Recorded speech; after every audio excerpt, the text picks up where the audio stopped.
দিনটা ছিল 13ই মে। প্রত্যেক দিনের মতো আমি আমার মর্নিং ড্রিঙ্কস নিয়ে নিয়েছিলাম আর ঘরের যে টুকিটাকি কাজগুলো ছিল ছটপট করে সেরে নিচ্ছিলাম, কারণ আজ আমার একটু বাইরে বেরোনো ছিল। তারপর করে নিয়েছিলাম সকালের ব্রেকফাস্ট। আর যেহেতু আমার ফেসে একটু ব্রেকআউট হচ্ছে, সেই জন্য আমি কয়েকদিন অয়েল ফ্রি খাবারই খাচ্ছি। আর এই দুটো কম্বো বেশ অনেকদিন ধরে ইউজ করছি, ভীষণই ভালো। তোমরাও চাইলে কিন্তু ইউজ করতে পারো।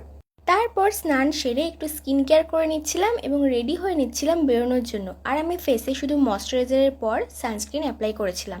তারপর দেখো এখানে আমরা বেরিয়ে গিয়েছিলাম মার্কেটের উদ্দেশ্যে। তবে অন্যান্য দিনের মতো একা নয়, আজ আমি বাবার সাথেই গেছিলাম। যারা অশ্বিনগর কল্যাণগড়ের মধ্যে থাকো তারা প্রায় সবাই চিনতে পারবে এই দোকানটা, এবং তোমরা যারা রিজনেবল প্রাইসের দোকানের খোঁজ করছো তারা অবশ্যই ভিজিট করতে পারো।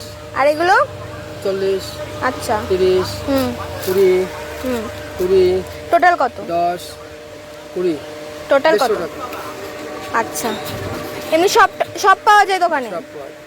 আচ্ছা, রিজনেবল প্রাইস। Reasonable price. ঠিক আছে, নাম কি দোকানের? ঝুমুর ভাই টেস্ট। কোথায় এটা? কল্যাণগড় বাজার। ঠিক আছে।